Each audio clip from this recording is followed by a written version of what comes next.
آیت اللہ وحید خراسانی نے اپنے ایک درس میں فرمایا کہ پیغمبر نے دو افراد کو اپنا ٹکڑا کہا ہے، دو افراد کو اپنا ٹکڑا کہا ہے. ایک تو حضرت زہرا سلام اللہ علیہ کو کہا ہے،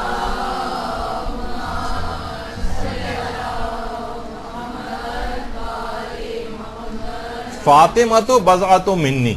فاطمہ میرا ٹکڑا. اور دوسرا کہا ہے امام رضا علیہ الصلوۃ والسلام کو پیغمبر. اللہم صلی علی محمد.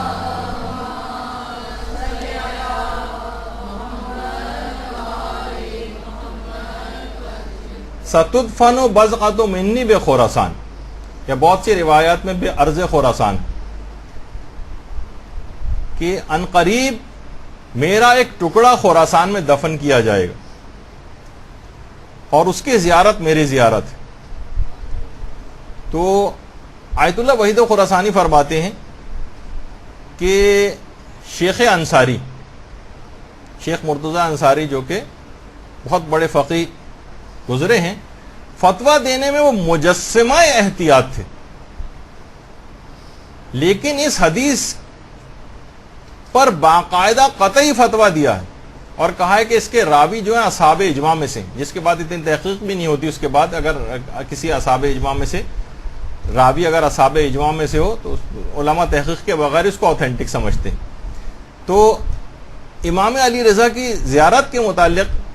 یہ بات آئی ہے کہ ان کی زیارت 1000 مقبول حج کے برابر، 1000 حج مقبول، یعنی ایسے حج جو کہ بارگاہ الہی میں قبول ہو چکے ہوں. 1000 عقل مبہوت رہ جاتی. فرماتے ہیں کہ اس حدیث کو صرف شیخ انصاری نہیں بلکہ آیت اللہ وحید بہبہانی نے بھی بالکل معتبر سمجھا ہے، علامہ مجلسی نے اس روایت کو معتبر سمجھا ہے، وحید خراسانی فرماتے ہیں شیخ طوسی نے اس روایت کو معتبر سمجھا ہے، میر باقر داماد نے اس روایت کو معتبر سمجھا ہے، اور شیخ مرتضی انصاری، سب نے اس کو صحیح السند مانا ہے. اچھا، آغا وحید خراسانی نے اس امام رضا کی زیارت کے ضمن میں ایک جملہ اور فرمایا. فرماتے ہیں کہ دیکھیے معاملات 3 قسم کے ہوتے ہیں. بعض باتیں قابل درک بھی ہوتی ہیں اور قابل بیان بھی ہوتی ہیں، یعنی آپ کو سمجھ بھی آتی ہیں اور آپ بیان بھی کر سکتی ہیں. کچھ باتیں ایسی ہوتی ہیں جو آپ سمجھتی بھی ہیں اور بیان بھی کر سکتی ہیں. فرماتے ہیں کچھ باتیں ایسی ہوتی ہیں جو قابل درک تو ہوتی ہیں لیکن قابل بیان نہیں ہوتی، یعنی آپ محسوس تو کر سکتی ہیں ان کو، سمجھ تو جاتی ہیں آپ، لیکن بیان نہیں کر سکتی، الفاظ ایسے نہیں ہوتے آپ کے پاس.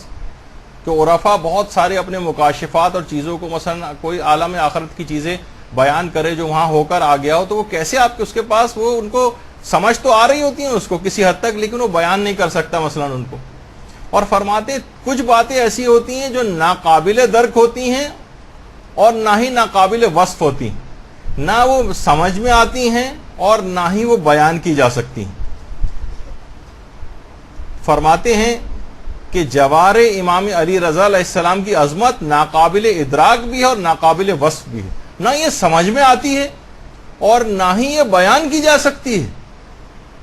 جوار امام علی رضا علیہ الصلوۃ والسلام یہ عقلوں میں نہیں آ سکتا کسی کی. اس جگہ کی عظمت، وہ جہاں پر مدفون ہے، وہاں کیا فیوز ہیں، کیا برکات ہیں، ظاہر وہاں جا کر کیا حاصل کر رہا ہے، کس طرح سے، یعنی وہاں کی اس کی کیسے ملائکہ کے غول در غول وہاں پر آ رہے ہیں، ان کی کیا عظمت و جلالت ہے، نہ وہ اس کو سمجھ سکتا ہے اور نہ یہ بات بیان کی جا سکتی. تو فرماتے ہیں کہ راوی جو تھا وہ بزنتی، وہ حیران رہ گیا، ایک قبر کی زیارت 1000 حج کے برابر، اور وہ بھی ایسے کہ جو بارگاہ الہی میں قبول ہو چکے ہوں. آیت اللہ ناصر مکارم شیرازی نے بھی باقاعدہ لکھا ہے کہ زیارت امام رضا کی فضیلت ہمارے برادران اہل سنت کی کتابوں میں بھی آئی، باقاعدہ ینابع المودہ اس کے اندر بھی یہی والی حدیث آئی ہے کہ ستدفن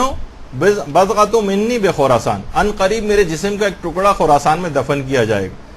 پیغمبر فرماتے ہیں کہ جو بھی مشکلوں میں گرفتار شخص اس کی قبر کی زیارت کو آئے گا، خدا اس کی تمام مشکلات کو دور کر دے گا،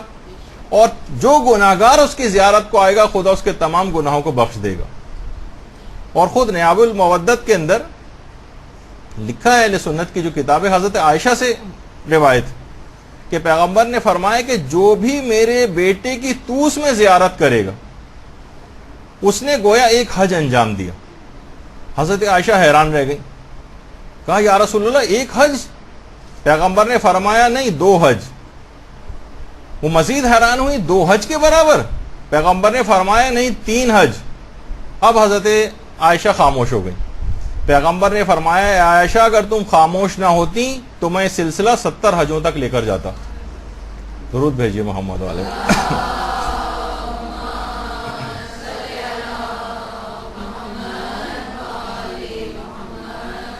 علماء فرماتے ہیں کہ اس کا مطلب یہ ہے کہ امام رضا کی شخصیت اور طوس اس زمانے میں بھی اتنے معروف تھے، اتنے مشہور تھے کہ پیغمبر سے ان کا تذکرہ سننے کے بعد بھی انہوں نے اس پر تعجب کا اظہار نہیں کیا حضرت عائشہ نے، کہ پوچھتی کہ یا رسول اللہ طوس کون سی جگہ ہے؟ یہ نہیں پوچھا کہ یا رسول اللہ یہ آپ نے کہا کہ میرا ایک بیٹا یہاں پر دفن کیا جائے گا،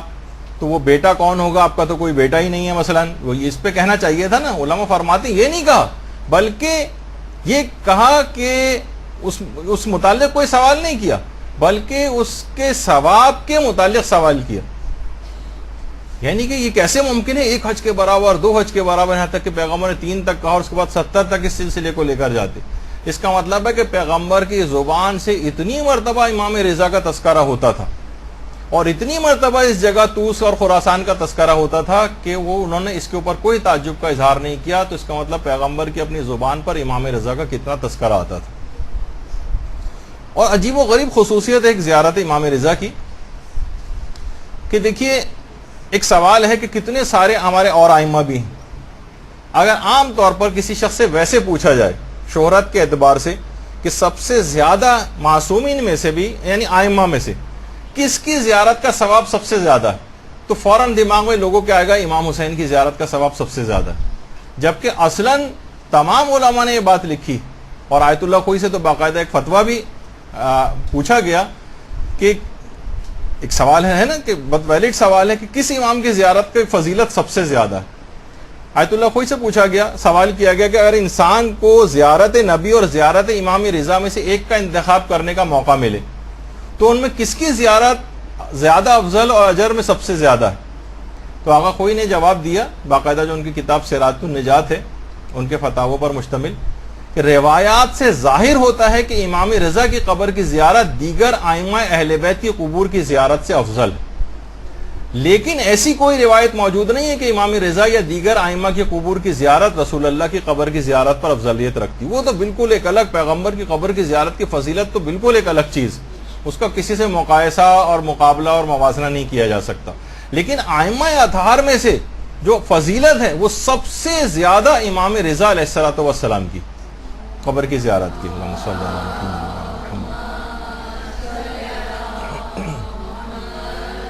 دیکھیے مختلف ائمہ کو مختلف الگ الگ فضیلتیں حاصل ہیں،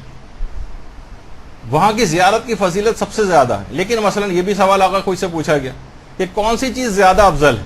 حج مستحبی کے لیے عرفات میں وقوف کرنا اس دن زیادہ افضل ہے یا زیارت امام حسین یوم عرفہ کے دن وہاں جانا زیادہ افضل ہے؟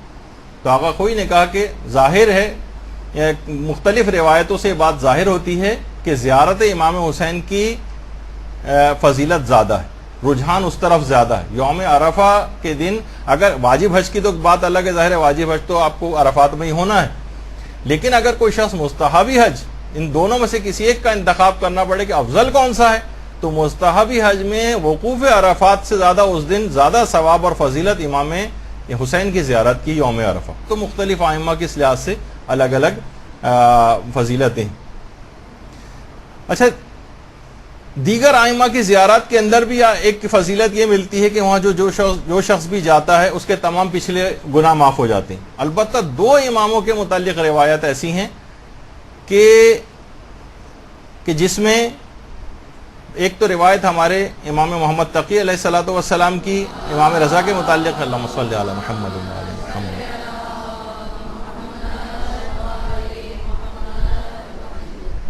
امام نے فرمایا کہ من زار قبر ابی غفر اللہ ما تقدم من ذنبہ وما تاخر، جو شخص بھی میرے والد کی زیارت کرے پروردگار عالم اس کے تمام پچھلے گناہوں کو اور اس کے بعد آئندہ زندگی کے بھی تمام گناہوں کو معاف کر دیتا ہے۔ دیکھیے پچھلے گناہوں کو، یہ خصوصیت امام رضا کی ہے، اور یہ خصوصیت خاص طور پر اگلے گناہ معاف ہونے کے حوالے سے بھی، یعنی جو اس نے سرکشی وغیرہ کی وجہ سے وہ والے گناہ شامل نہیں کہ جو جان بوجھ کے اب اس کی روایت پتہ چل گئی اب جان بوجھ کے مثلا وہ گناہ کر رہے، نہیں وہ شامل نہیں، لیکن عام طور پر غفلت میں جو آئندہ زندگی میں بھی گناہ ہوتے ہیں وہ بھی آئندہ زندگی کی زیارت کے بعد کی زندگی کے بھی گناہ معاف ہو جاتے ہیں۔ یہ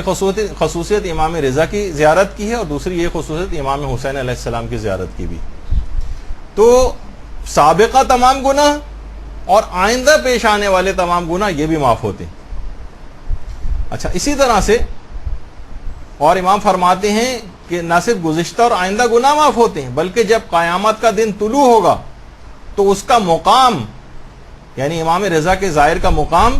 پیغمبر اسلام کے ممبر کے سامنے ہوگا، یہاں تک کہ خدا مخلوقات کے حساب سے فارغ ہو جائے۔ یعنی پیغمبر کا جس جگہ پہ ممبر ہوگا وہاں پر امام رضا کے جو ظاہر ہے اسے وہاں پر لا کر کھڑا کیا جائے گا۔ اور باقاعدہ فرائض السمتین جو کتاب ہے اس میں بھی ہے یہ والی روایت، اور اس کے علاوہ امام محمد تقی علیہ السلام نے، ہماری جو ایک شیخ صدوق نے روایت نقل کی ہے من لا یحذر الفقی کتاب میں، کہ طوس کے دو پہاڑوں کے درمیان زمین کا ایک ٹکڑا ہے جو جنت سے لایا گیا ہے، جو بھی اس میں داخل ہوگا وہ قیامت کے دن جہنم کی آگ سے محفوظ ہو جائے گا۔ اور یہ بات بھی امام نے فرمائی کہ جو بھی میری والد کی زیارت کرے ان کے حق کو پہچانتے ہوئے تو میں اللہ کی جانب سے اس شخص کے لیے جنت کا ضامن ہوں۔ دیکھیے تمام علماء نے اس بات کو لکھا، اگر آپ پوچھیں کہ امام کی معرفت یا ان کے حق کو پہچاننے سے کیا مراد، تو علماء فرماتے ہیں کہ یعنی ان کو ایسا امام ماننا جس کی اطاعت خدا کی طرف سے واجب قرار دی گئی، اطاعت واجب قرار دی گئی ہے تاکہ آپ اطاعت کریں، نافرمانی کے لیے نہیں ہے کہ بس صرف ان کو مان لو، ان کے نام سے واقفیت رکھو، یہ نہیں کہا گیا، بلکہ ایسا امام ماننا جس کی اطاعت پروردگار کی طرف سے واجب قرار دی گئی ہے تاکہ انسان ان کی اطاعت کرے۔ تو یہ تو تھا امام کے اپنے بیٹے امام محمد تقی علیہ السلام کا فرمان، اور خود آپ کے اپنے والد امام موسیٰ کاظم علیہ السلام نے کیا فرمایا اپنے بیٹے کے لیے، اللہم صلی علی محمد و علی محمد،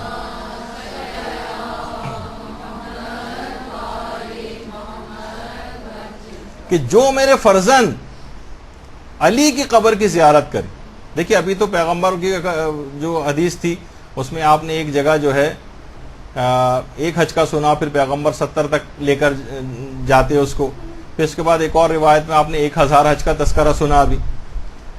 تو امام نے فرمایا، امام موسیٰ کاظم علیہ السلام نے، کہ جو بھی میرے فرزند علی کی قبر کی زیارت کرے گا اس کے لیے 70 قبول شدہ حج کے برابر ثواب ملے گا۔ راوی نے بہت بعید سمجھا 70 قبول شدہ حج۔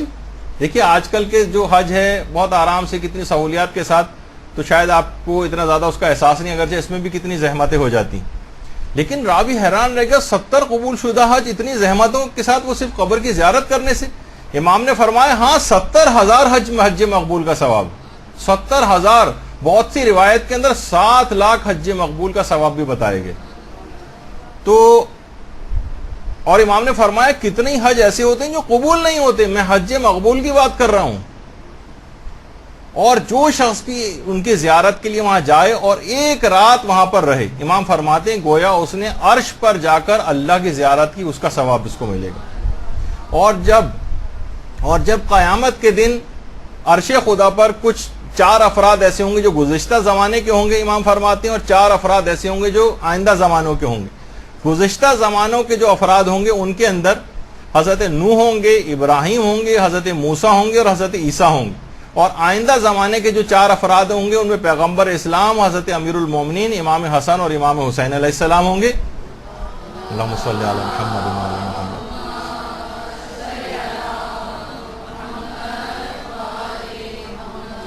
پھر امام فرماتے ہیں ان لوگوں کے ساتھ، یعنی پھر ہمارے ساتھ عرش پر وہ بیٹھیں گے جنہوں نے ائمہ کی قبور کی زیارت کی ہوگی۔ اور امام فرماتے ہیں کہ حقیقت یہ ہے کہ میرے فرزند علی کی زیارت کرنے والوں کا درجہ سب سے زیادہ بلند ہوگا، سب سے زیادہ بلند ہوگا،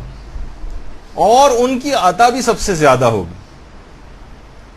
ان کے والد نے کیا کہا ان کی زیارت کے متعلق، ان کے بیٹے نے کیا کہا، اب خود امام رضا علیہ السلام نے اپنی اس کے متعلق کیا چیز بتائی۔ جیسے ابھی آیا کہ 70,000 قبول شدہ حج اور 7 لاکھ قبول شدہ حج، اور یہ بھی فرمایا کہ میرے فرزند علی رضا کی زیارت کا رتبہ کرنے والوں کا رتبہ سب سے بلند ہوگا۔ تو خود امام نے کیا فرمایا، عیون اخبار رضا جو ہے اور امالی شیخ صدوق، اس کے اندر بھی یہ روایت ہے کہ جو بھی میری زیارت کرے گا، امام نے فرمایا خدا اس کے لیے 1000 شہید کا ثواب لکھے گا، 1000 صدیق کا ثواب لکھے گا، 1000 حج کا ثواب لکھے گا، 1000 عمروں کا ثواب لکھے گا، اور 1000 مجاہدوں کا ثواب لکھا جائے گا، اور وہ بلند درجات میں جنت میں میرے ساتھ ہوگا۔ درود بھیجیے محمد و آل محمد۔